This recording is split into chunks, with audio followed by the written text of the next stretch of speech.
So this is the most important property. If any non-integer number a can be written as a equals n plus h, where n is an integer and h is between 0 and 1, then the greatest integer of a equals n. Shouldn't be very surprising. Follows from the definition. If you take a number line and you assume this is n and this is n plus 1, h is somewhere here, and all we are saying is that a is h away from n.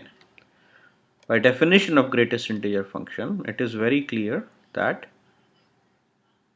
greatest integer of a will be n. In other words, greatest integer of any number, any integer n, plus a fraction h, where h is between 0 and 1, can be written as n. The power behind this property is that if you can represent any numbers between these brackets as n plus h, where it follows these properties, n is an integer and h is between 0 and 1, then you can solve pretty complex problems very easily. Let's look at one example. So let's see this property. Here what I'm saying is, if either a or b is an integer, then the greatest integer of a plus b equals the greatest integer of a plus greatest integer of b.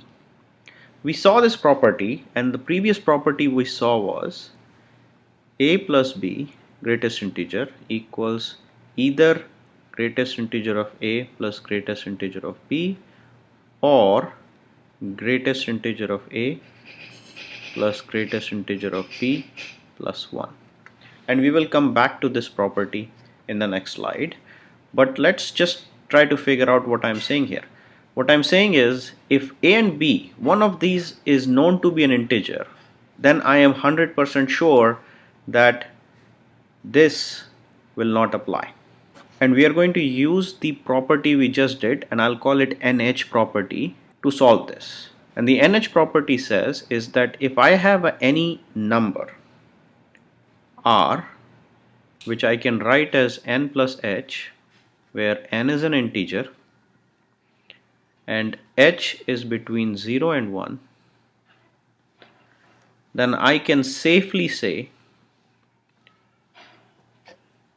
greatest integer of r is n.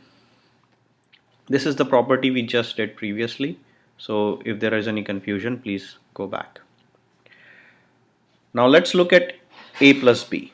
So I'm given one of them is an integer. Let's assume a is an integer. If a is an integer, then we know that greatest integer of a is a itself.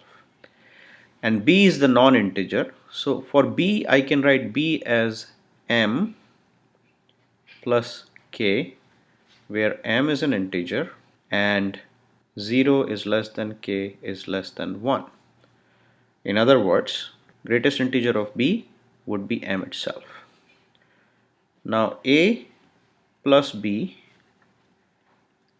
can be written as a plus m plus k. Since a and m both are integers, I can put a bracket around this and call it an integer n.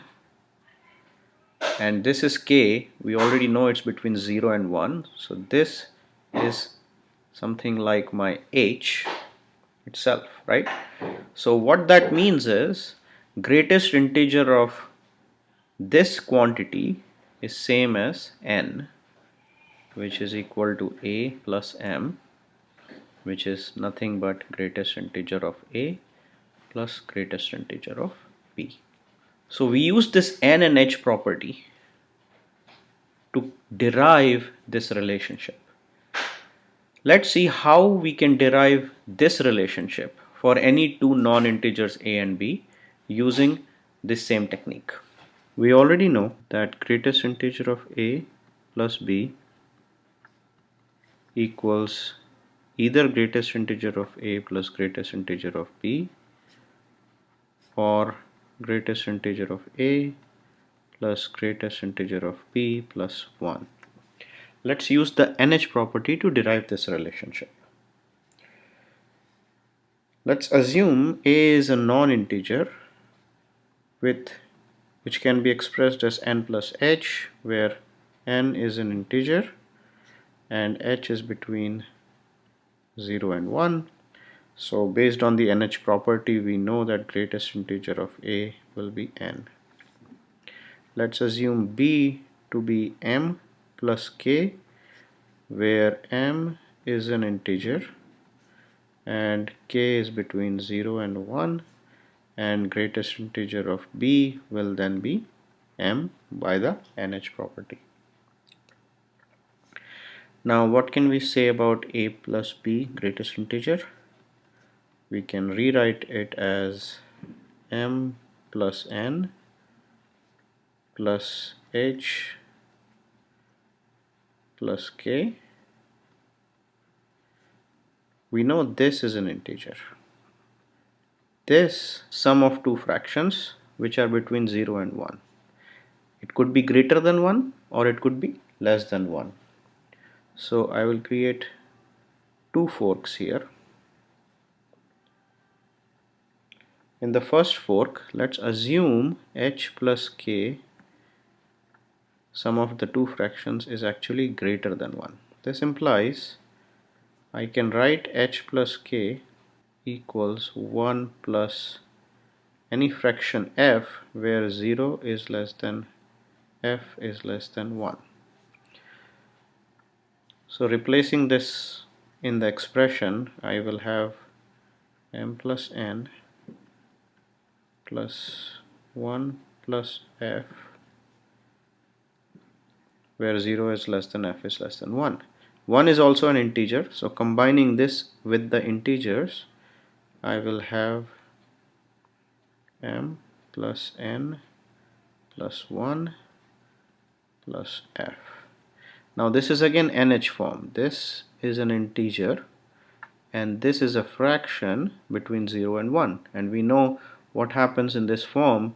The greatest integer of this form is the integer itself, so that gives us m plus n plus 1, that is equal to greatest integer of a plus greatest integer of b plus 1. Now let's assume h plus k is less than 1. That implies h plus k equals f, where now 0 is less than f is less than 1.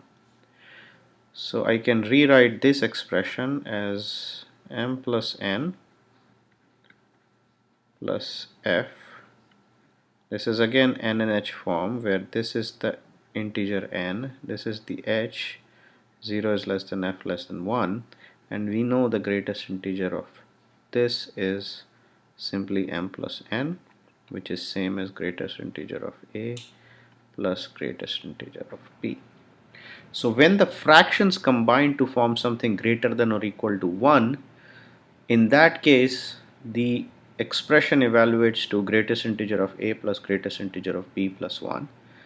When the fractions do not combine to form something greater than 1, then the expression evaluates to greatest integer of a plus greatest integer of b.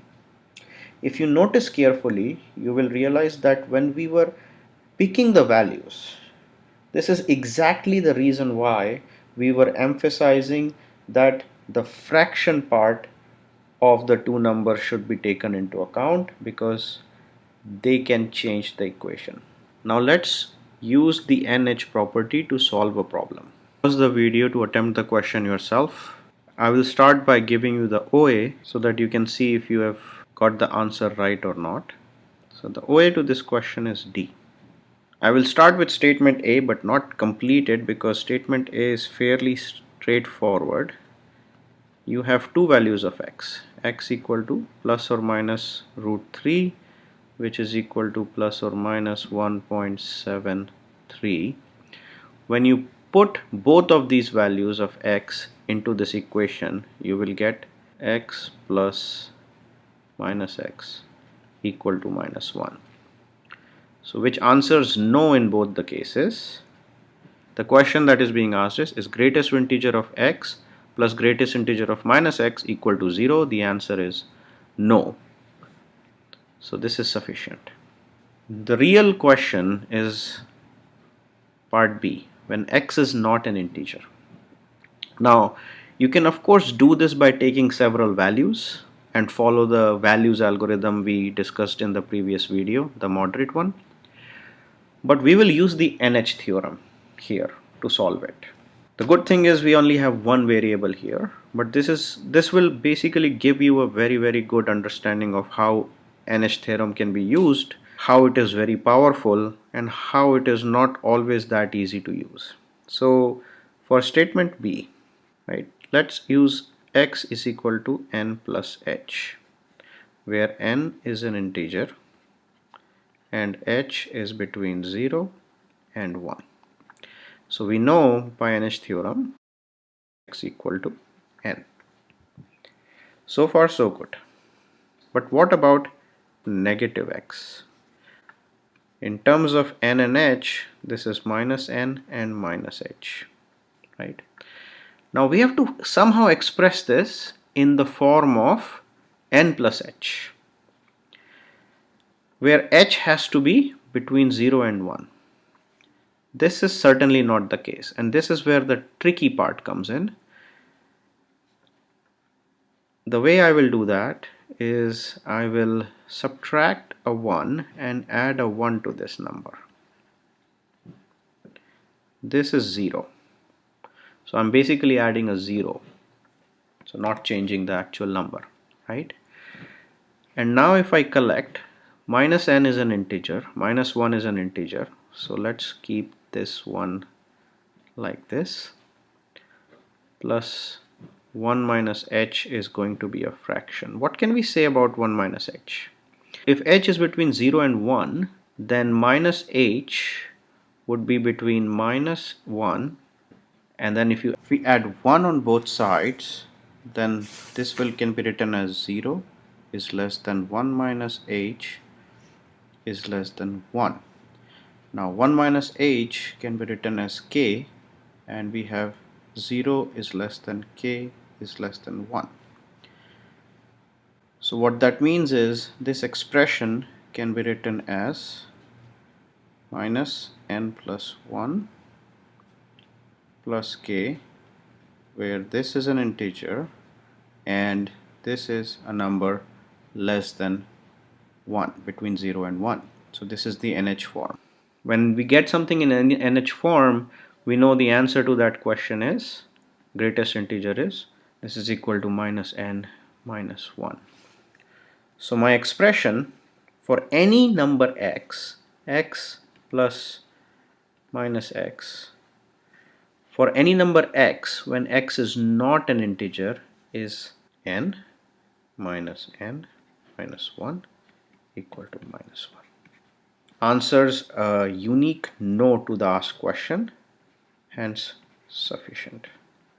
So you can see that the NH method is pretty powerful method, and you can solve a lot of greatest integer questions with it in a more generic way rather than picking values. But sometimes, like this time, it can get a little tricky, so you need some practice. I hope you enjoyed the video, and I hope it helped you solve some of the greatest integer problems. If you liked the video, please click on like. Thank you very much, and good luck with your GMAT.